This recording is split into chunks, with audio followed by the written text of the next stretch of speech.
அன்னம் விருது பெற்ற முனைவர் முத்து வே பிரகாஷ் அவர்கள் தன்னுடைய ஏற்புரையை வழங்க அன்புடன் அழைக்கிறோம். பதிப்புலகின் பேரொளிகள் என்கிற பொருண்மையில் தொடர்ச்சியாக இந்த ஆண்டு முழுவதும் தமிழ் உலகில் பதிப்பாசிரியர்களாக இருந்து வரலாற்றையும் சமூகத்தையும் வரலாற்று பின்னணியையும்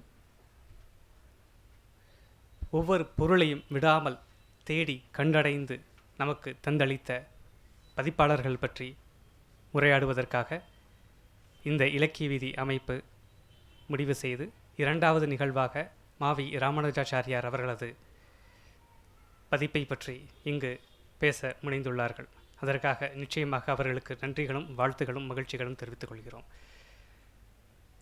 இதே சமயத்தில் யாரெல்லாம் பதிப்பாளர்களாக இருக்கிறார்களோ அவர்களை தேடி கண்டடைந்து அவர்களுக்கு விருது வழங்கி அவர்களுக்கு ஊக்கமளித்து தொடர்ச்சியாக பதிப்புலகில் மேலும் மேலும் தொடர்ச்சியாக செயல்பட ஊக்கம் தருமாறு விருதுகள் வழங்குவதும் எமக்கு மிக்க மகிழ்ச்சியையும் நன்றிகளையும்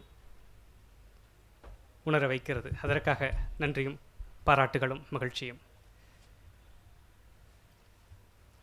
ஒவ்வொரு பொருளுக்கும் ஒவ்வொரு தரம் என்பது உண்டு. அந்த தரம்தான் ஒவ்வொரு பொருளுக்கும் ஒரு உண்மையை, ஒரு ஆழ்ந்த சிந்தனையை கொண்டதாக அமைய வைக்கிறது.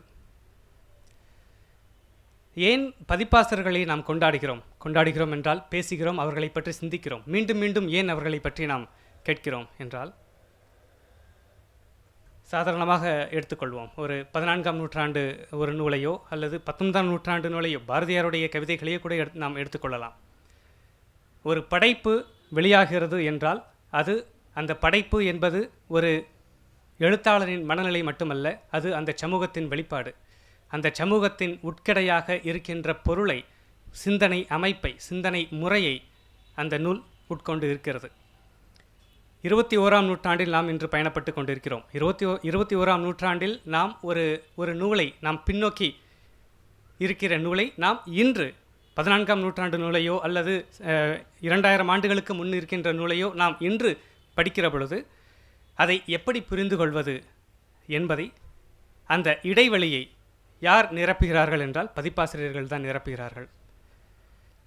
ஒரு நூலின், ஒரு எழுத்தாளரின் சமூக பின்னணி, வரலாறு, அதற்கு ஊன்றுகோலாக இருக்கின்ற வரலாற்று தரவுகள், கல்வெட்டு, செப்பேடுகளில் இருக்கின்ற வரலாற்று தரவுகள் அனைத்தையும் ஒன்றாக திரட்டி ஒவ்வொரு பொருளையும் அதனுடைய பின்னணியோடு, ஏனென்றால் ஒரு சொல் என்பது அதன் பொருள் மாறிக்கொண்டே இருக்கக்கூடியது.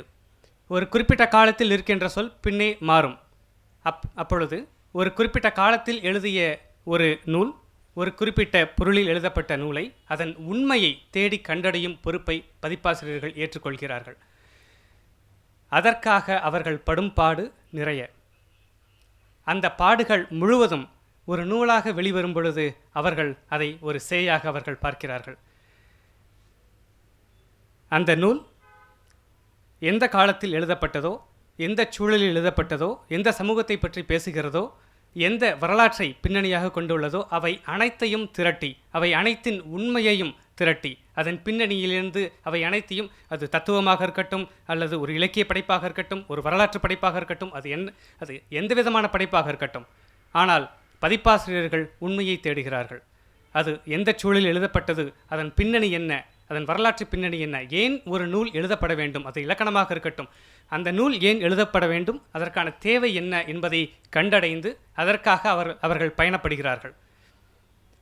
உடல் அளவில் மட்டுமல்ல, மனதளவில், சிந்தனையில் தொடர்ச்சியாக பயணப்பட்டு கொண்டே இருக்கிறார்கள். பயணப்பட்டு தேடி தேடி தேடி அலைந்து திரிந்து அவர்கள் எடுத்த முத்தின் வெளிப்பாடு தான் அந்த பதிப்பாக நமக்கு வந்து சேருகிறது. அதனால்தான் நாம் பதிப்பாசிரியர்களை போற்றுகிறோம். ஏனென்றால் அவர்களுடைய பதிப்பிக்கும் முறையும், அதை எப்படி பிறர் ஒரு பதிப்பாக உருவாக்கி எளிமையாக புரிந்து கொள்ளும் ஒரு முறையை நமக்கு தருகிறார்கள். அந்த முறையை அடிப்படையாக கொண்டு நாம் பதிப்பாசிரியர்களை போற்றுகின்றோம். இந்த பின்னணியில் ஒரு பதிப்பு என்பது பதிப்பு மட்டுமல்ல, அது எப்பொழுது தரமுடையதாக ஆகின்றது என்னும் பொழுது அதன் பின்னணியோடு, வரலாற்று பின்னணியோடு, சமூக பின்னணியோடு, அதன் தத்துவ பின்னணியோடு, அதன் மொழி அமைப்பின் பின்னணியோடு சமூகத்தை புரிந்து கொண்டு ஒவ்வொரு நுணுக்கங்களையும் ஆராய்ந்து தெளிந்து அதை மற்றவர்களுக்கு அந்த நூலை, அந்த எழுத்தாளரின் மனநிலையை, அந்த நூல் படைக்கப்பட்ட காலத்தில் அந்த எழுத்தாளர் எந்த மனநிலையில் இருந்திருப்பார் என்பதை கண்டறிந்து இந்த நூற்றாண்டில் 21ஆம் நூற்றாண்டில் தரும் பொறுப்பை பதிப்பாசிரியர் ஏற்றுக்கொள்கிறார். அதன் காரணமே ஒவ்வொரு பொருளுக்கும் ஒரு தரம் இருக்கிறது. பதிப்பாசிரியரின் ஒவ்வொரு நூலுக்கும் ஒரு தரம் இருக்கிறது. நன்றி. இலக்கிய விதி அமைப்புகளுக்கும் நிர்வாகத்திற்கும் நான் நன்றி சொல்லிக் கொள்கிறேன். நன்றி.